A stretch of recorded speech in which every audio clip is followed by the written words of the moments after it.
Hello everyone and welcome back to a new video. I thought with it being the 1st of September, we're officially in spooky time, so I thought I would let you in on a bit of an illustration I've been working on the last couple of weeks. In my spare time, it hasn't taken a couple of weeks. So this illustration is going to be for a Halloween card of a little cat. And I sketched it out on some Archer's cold press paper. I normally work on hot press, but I've been keeping all that for my bird project.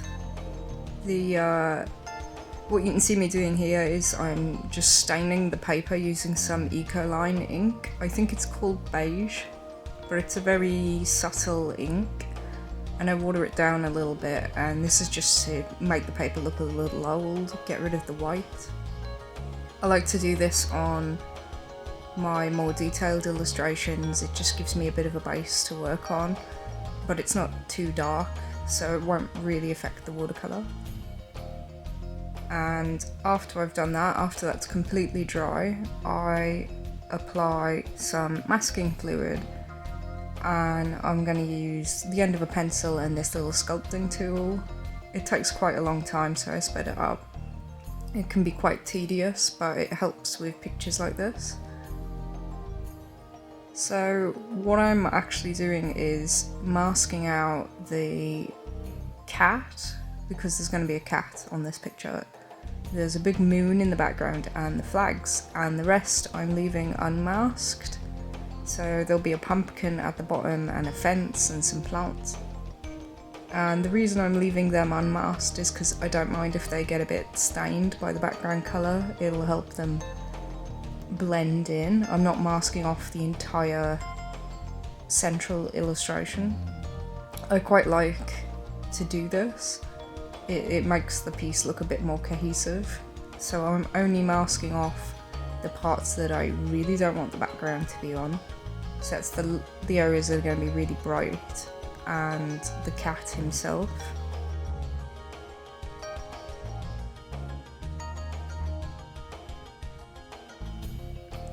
I know some people struggle with masking fluid, and honestly I would love to give some advice, but beyond what I've shown you, I don't really know what to suggest.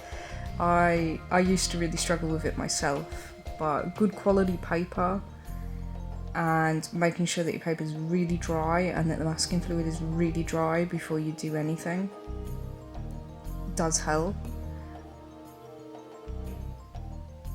So I used to use it and really struggle. It would rip my paper, it would ruin my pieces, it was very annoying.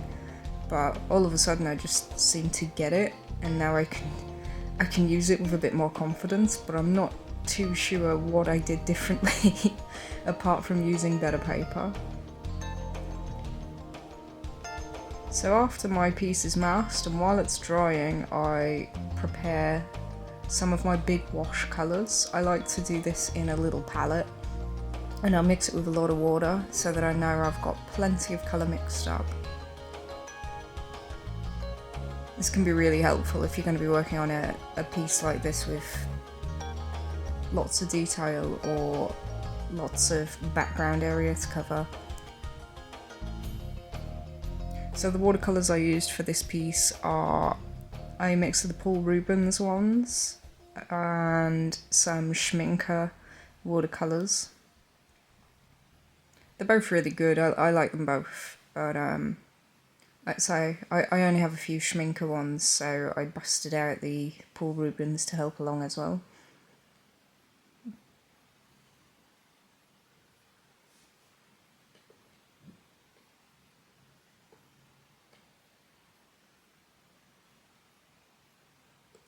So now that I've got some of my colours mixed up, I start applying them as a wash. Now you might notice that the middle of the piece isn't masked off. That is going to be white. I'm just being careful to avoid it. If you don't have to use masking fluid, I would recommend not, because it can affect the paper slightly. So I've only masked around the edge, and I'm just being careful not to get that area stained. I start off with a bit of yellow to give some brightness. And as you can see, I'm just making sure it's nice and smooth. I didn't take my paper down so that I could tilt it like this, which does lead to warping, but I just find it more helpful, especially since I wasn't using my drawing board for this one. And I'm just blotching in colour, adding, I don't want it to be a perfect gradient, I just want it to be darker around the edges, and I'm trying to encourage texture. I think that's why I picked this paper as well, because it's a bit more bumpy. You can get some nice textures on it. And starting to establish some of that greenery down the bottom. Again, I don't really care about details at this point, I'm just hinting at it. This layer will dry up way lighter. First layers always do. So here I am adding a second layer once that first one was completely dry. And mostly just using the yellow. My colours are already kind of there and established, but the yellow will punch them up, it will make them brighter. I don't remember the exact name of this colour, but it is a schminker one. I think it is called transparent yellow or something to that effect, and it's great for glazing over the top. As you can see there, where the pumpkin's going to be, I haven't masked that off. I'm just letting the background colour kind of melt in. And now I'm removing the masking fluid after the background's dry. I'm just using my finger. You can get a little like rubber cement block. I do have one, but I don't know where it is. So I just used my finger because there wasn't very much to this piece. It only took a couple of minutes. I would recommend getting one of those blocks though if you can. They make things a lot easier. Again, yeah, if you're struggling with a masking fluid, it might help you. You can also use a rubber. And now we're starting to actually paint some details. I started with this, there's like an iron fence where you can see through into the background. So I started by marking this in with some sepia. So it looks black, but it's not black, it's a dark brown.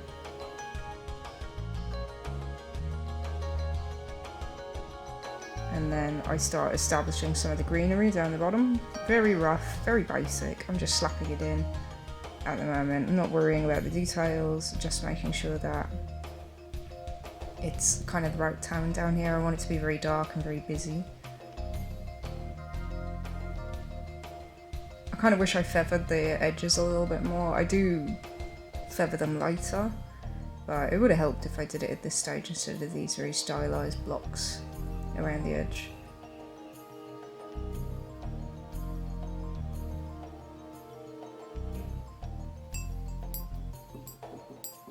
Mixing up some colour, always mixing, always adjusting. So I've skipped a little bit forwards, I just keep working on the piece. And I'm marking in the flags now. I'm using a colour by Daniel Smith called Buff Titanium, with a bit of colour mixed in. It's basically gouache. It's watercolour, but it's basically gouache, and I like to use it for painting things that are going to be, quote, white, but they're not white. It gives a nice vintage feel. As you can see here, I'm applying the light colour, then applying some darker colour, and just kind of blending them in together. I know a lot of people also struggle with painting white or light areas, and I find that this colour is a great quick way to do that if you're wanting that vintage kind of look. These are going to be little stripy garlands, and I don't mind if they look a bit old because I think it adds to the Halloween-y look of them.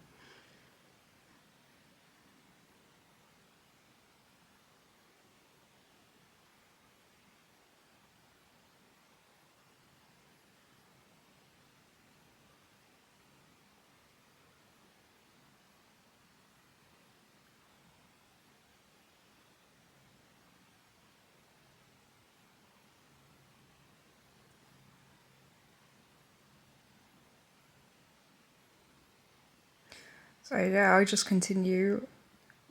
Sorry if the footage is a bit haphazard, like I say, I just worked on this over a couple of weeks when I had time, and my style of painting is very slow and laborious and boring because there's a lot of layering, a lot of adding details on top. It just takes forever to do anything, but I do like the final effect. I like the depth that it gives you. Again, just adding some little glazes, adding touches of colour here, keep adjusting and changing. I find that you kind of have to do this with watercolour because it changes so much as it dries. It lightens up, or the tone changes, so I'm constantly just going in and layering and adjusting. So I hope that you're enjoying the video so far, and I'll let you watch the rest now, coming closer to the end.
I hope you enjoyed this video and found it somewhat interesting. Like I say, this is more of a rendered illustration. I haven't been doing many of these recently because I've been doing a lot of commission work and I just haven't had time. I feel really bad saying that. But outside of my bird pictures, I haven't really had the time I want to focus on doing illustrations on YouTube and doing the more classical detailed stuff that I enjoy. I feel like I've just been doing a lot of quick things, a lot of experiments. But please let me know if you like this style of video, because I will try to squeeze some more in here and when I can. I hope you all have a lovely weekend. Thank you very, very much for watching, and this illustration will hopefully be available on a card soon. I'm getting a new printer set up so I can make my own cards from home. I'll show you guys when I end up getting around to that, and hopefully I can do some more pictures. But yeah, thank you very much for watching. I will hopefully be back next week. I keep trying to put these out on a Friday. My bird shorts usually go out on a Wednesday, but I don't know if I'll get one out for next Wednesday because we're up to number 10. How exciting. I want to do a recap and a bit more of a detailed video for number 10 because it is going to be an acrylic painting, I think, instead of a watercolor pencil painting drawing. I don't know what you call a watercolor pencil piece. I'm going to call it a painting. But yeah. Thank you all for watching. Happy September, yay. Not too long till spooky time. Hopefully I can get some more Halloween-y drawings out, that would be fun. I'd love to do some little creatures and monsters and more pumpkins. I love this type of thing. My room is full of pumpkins all year round. It doesn't have to be the autumn. I basically just live in an autumn wonderland the whole year. So yeah, and bye bye for now. Thank you very much.